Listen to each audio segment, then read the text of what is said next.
Hello friends, welcome to our YouTube channel.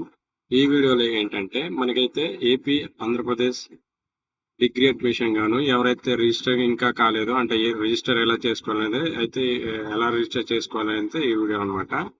ఎట్లా register చేసుకోవాలంటే మనకైతే ఫస్ట్ అయితే అఫీషియల్ వెబ్సైట్కి వెళ్ళి క్యాప్ అనేది మనకైతే కొత్తగా ఇంతకు ముందు కామన్ అడ్మిషన్ పోర్టల్ అనేది ఓపెన్ చేయడం జరిగింది కదా. అయితే ఇప్పుడు ఎలా ఫస్ట్ అయితే క్యాప్ ఐడి రిజిస్టర్ చేసుకోవాలి. తర్వాత మనకైతే అడ్మిషన్ కౌన్సిలింగ్ డేట్ వస్తే మీకైతే ఎనేబుల్ చేయడం అయితే జరుగుతుంది. సో ఇప్పుడు క్యాప్ ఐడి ఎలా రిజిస్టర్ చేసుకోవాలి ఇప్పుడు చూద్దాం.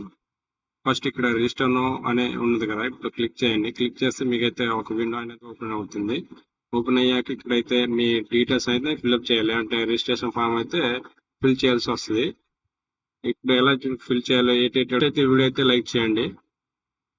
ఇప్పుడు చూస్తే కనుక ఇక్కడ సెలెక్ట్ అడ్మిషన్ సిఎటెట్ అంటే సెట్ అనమాట. అంటే చేస్తున్నారు అంటే డిగ్రీయా లేకుంటే ఏపీఎం సెట్ అనేసి మనకైతే ఒకే పోర్టల్ చేయడం జరుగుతుంది కాబట్టి, సో ఇక్కడైతే డిగ్రీయా లేకుంటే ఏపీఎం సెట్ అనేసి ఆడడం జరుగుతుంది. సో ఇక్కడైతే క్లిక్ చేస్తే మీకైతే డిగ్రీ అనేది సెలెక్ట్ చేయండి. డిగ్రీ సెలెక్ట్ చేసిన తర్వాత బోర్డ్ ఆఫ్ అంటే ఏ బోర్డు అంటే మీరు డిప్లొమా చేస్తారే, లేకుంటే ఓపెన్ ఇంటర్ చేసిన వాళ్ళు, లేకుంటే సిబిఎస్ఈ తర్వాత స్టేట్ బోర్డు ఉంటుంది కదా, అలాగైతే మీరైతే అడగడం జరుగుతుంది. ఇక్కడైతే ఏ బోర్డు అయితే ఆ బోర్డు అయితే మీరైతే సెలెక్ట్ చేసుకోవాలన్నమాట. సపోజ్ నేనైతే ఇక్కడైతే సిబిఎస్ఈ 10+ అయితే ఇస్తున్నాను, లేకుంటే Andhra Pradesh state of board of intermediate అయితే ఇవ్వడం జరుగుతుంది. ఇవి ఇచ్చాక మీరైతే ఇంటర్మీడియట్ అంటే హాల్ టికెట్ అయితే ఎంటర్ చేయాలి. తర్వాత ఇయర్ ఆఫ్ పాసింగ్, మీరు ఏ సంవత్సరంలో పాస్ అయ్యారో ఆ సంవత్సరం అయితే ఇక్కడైతే అడుగుతుంది కాబట్టి మీరైతే 26 కాబట్టి 26 అయితే ఇవ్వండి. తర్వాత మీ ఫోన్ నెంబర్ ఇచ్చిన తర్వాత ఫోన్ నెంబర్ అంటే మీరు మళ్ళీ అదే ఫోన్ నెంబర్ని అంటే యాక్టివ్గా ఉన్న ఫోన్ నెంబర్ని వాడండి. ఎందుకంటే ఫస్ట్ నుంచి లాస్ట్ వరకు అయితే ఇదే ఒక ఫోన్ నెంబర్ అయితే వాడండి. అండ్ ఫర్దర్గా ఏమైనా అప్డేట్ ఉంటే మీకైతే ఈ నెంబర్ ద్వారా మీకైతే అప్డేట్ ఇస్తూ ఉంటారు కాబట్టి మెసేజ్ అనేది రావడం జరుగుతుంది. కాబట్టి మీ ఆధార్ కార్డు ఉన్న అంటే మీ ఆధార్ నెంబర్ లింక్ అయిన ఫోన్ నెంబరే మీ ఇవ్వండి. మోస్ట్లీ ఇక్కడ మీ ఆధార్ నెంబర్ తర్వాత ఆధార్ నెంబర్ క్లిక్ చేశాక మీ డేట్ ఆఫ్ బర్త్ క్లిక్ చేసిన తర్వాత మీరైతే ఇక్కడ టిక్ మార్క్ ఉంటుంది కదా, టిక్ చేసి జనరేట్ ఓటీపీ చేసిన తర్వాత మీకైతే అంటే ఓటీపీ ఎంటర్ చేశాక మీకైతే ఈ విధంగా అయితే వస్తుంది అనమాట. అంటే యూజర్ ఐడి అంటే క్యాప్ ఐడి అనేది యూజర్ ఐడి అనమాట. మీకు యూజర్ ఐడి క్యాప్ ఇలాగైతే ఈ విధంగా అయితే రావడం జరుగుతుంది. ఈ విధంగా అయితే వస్తుంది. సో మీరైతే పాస్వర్డ్ అనేది మీ రిజిస్టర్ అయిన నెంబర్కి మీకైతే పాస్వర్డ్ అనేది పంపించడం జరుగుతుంది. క్లిక్ చేశాక మీకైతే ఈ విధంగా రావడం జరుగుతుంది.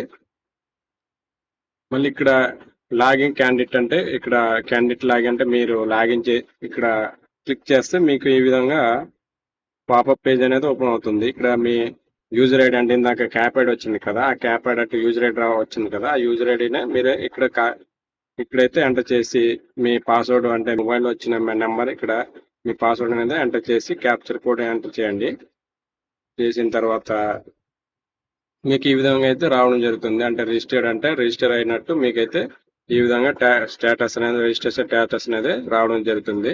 క్లిక్ హియర్ టు అప్లికేషన్ ఉంది కదా, క్లిక్ హియర్ టు క్లిక్ చేస్తే మీకు ఈ విధంగా ఓపెన్ అయితే అవడం జరుగుతుంది అనమాట. మీ ఆధార్ నెంబర్ తర్వాత మీ ఫాదర్ నేమ్ తర్వాత మీ టెస్ట్ అయితే అడగడం జరుగుతుంది. మీ క్యాస్ట్ సబ్ క్యాస్ట్ ఉంటుంది కదా, తర్వాత మీ ఈమెయిల్ పర్సనల్ ఈమెయిల్ తర్వాత మీ పేరెంట్ అండ్ గార్డియన్స్ ఎవరైనా పేరెంట్ ఉంటే పేరెంట్స్ నెంబర్ లేకుంటే గార్డియన్స్ నెంబర్ ఉంటుంది కదా.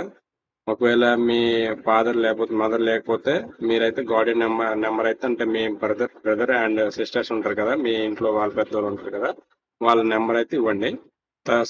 సెకండ్ ఫోన్ నెంబర్ అయితే ఎంటర్ చేయండి. తర్వాత మీకైతే ఈ విధంగా అయితే ఇచ్చిన తర్వాత ఇక్కడ ఉంది కదా అంటే ఫీజు రిమెంబర్మెంట్ ఎలిజిబుల్ అంటే మీకైతే ఫీజు తర్వాత మీ కమ్యూనికేషన్ డీటెయిల్స్ తర్వాత పిన్ కోడ్ అంటే ఇలాగైతే ఫిల్ చేయండి మీ పర్సనల్ డీటెయిల్స్. మీకు స్పెషల్ రిజర్వేషన్ అంటే మీకు ఎన్సీసీ లేకుండా స్పోర్ట్స్ కోటా నుంచి ఏదైనా సర్టిఫికేట్ ఉంటే కనుక మీరైతే ఆఫ్లైన్లో సర్టిఫికేట్ అనేది వెరిఫికేషన్ చేస్తారు. సో అక్కడికి వెళ్ళి మీరైతే రిజిస్ట్రేషన్ ఆఫ్లైన్లో మీ దగ్గరలో ఉన్న ఆఫ్లైన్ సెంటర్కి వెళ్ళి మీరైతే అప్లై చేయండి అనమాట. అంటే వెరిఫికేషన్ చేస్తారు. అక్కడికి వెళ్ళి వెరిఫికేషన్ చేసిన తర్వాత మీరైతే వెబ్ ఆప్షన్ అనేది ఎలిజిబుల్ చేయడం అయితే జరుగుతుంది. సో ఇక్కడ సేవ్ కంటిన్యూ క్లిక్ చేశాక మీకు ఈ విధంగా అయితే రావడం జరుగుతుంది. అయ్యాక మీరైతే ఆల్ స్టడీ సర్టిఫికేట్ అనేది మీరైతే ఒకే పీడిఎఫ్ సింగిల్ పీడిఎఫ్ లోనే సేవ్ చేసి మీరైతే అప్లోడ్ చేయాలి. ఏయు అంటే లోకల్ రీజన్ అంటే మీరు లోకల్ రీజన్ అంటే ఏయుఆ లేకుంటే ఎస్వియుఆ అనేసి ఇక్కడైతే చూపించడం జరుగుతుంది. ఏయు అంటే ఏయు అని చూపిస్తారు అనమాట. అదే డిస్ప్లే చేయడం అయితే జరుగుతుంది. టికెట్ ఉంటుంది కదా, ఇక్కడైతే ఎంటర్ చేసి ఇప్పుడు పాస్ అవుట్ అయ్యారో ఇక్కడైతే ఎంటర్ చేయండి. తర్వాత సేవ్ కంటిన్యూ క్లిక్ చేసిన తర్వాత మీకైతే ఈ విధంగా అయితే రావడం జరుగుతుంది. మీ ఫోటో తర్వాత మీ డీటెయిల్స్ అయితే రావడం జరుగుతుంది. ఒకసారి చూసుకోండి, అంటే కరెక్ట్ రాంగ్ అనేసి ఇక్కడైతే డిస్ప్లే చేయడం అయితే జరుగుతుంది. ప్రివ్యూ అనేది డిస్ప్లే చేస్తారు. ఇక్కడ ఒకవేళ మీరు ఇచ్చిన మీ డీటెయిల్స్ మీరు ఇచ్చిన డీటెయిల్స్ ఏమైనా రాంగ్ ఉంటే కనుక మీరైతే ఎడిట్ నౌ ఉంది కదా, ఇక్కడ క్లిక్ చేయండి. క్లిక్ చేస్తే మీరైతే ఎడిట్ చేసుకోవచ్చు అనమాట. సో ఇప్పుడు ప్రొసీడ్ క్లిక్ చేసిన తర్వాత మీకైతే ఈ విధంగా అయితే డిస్ప్లే చేయడం జరిగింది. ఈ విధంగా కనిపించడం జరుగుతుంది. పాసింగ్ ఇయర్, తర్వాత టోటల్ మార్క్స్, తర్వాత మార్క్ సెక్యూర్ అనేది పర్సంటేజ్ అనేది మొత్తం మీకైతే డిస్ప్లే చేయడం అయితే జరుగుతుంది. సో ఇప్పుడు వెరిఫై క్యాండిడేట్ అంటే టిక్ మార్క్ అయితే ఇక్కడ క్లిక్ చేయండి. క్లిక్ చేసిన తర్వాత కన్ఫర్మ్ టు సేవ్ అనేది క్లిక్ చేస్తే మీకు ఇది విధంగా పాపప్ విండో అనేది ఓపెన్ అవుద్ది.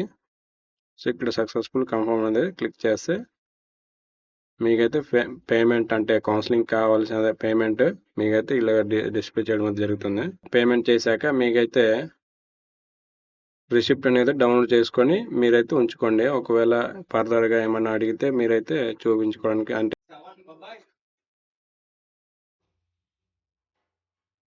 అంటే రిజిస్ట్రేషన్ అయిపోయిన తర్వాత 11 డేట్ వరకు అయితే రిజిస్ట్రేషన్ డేట్ ఇచ్చారు కాబట్టి మీరైతే 11 లోపు రిజిస్ట్రేషన్ చేసిన తర్వాత వెబ్ ఆప్షన్ డేట్ వచ్చేసరికి 15 కదా, ఆ 15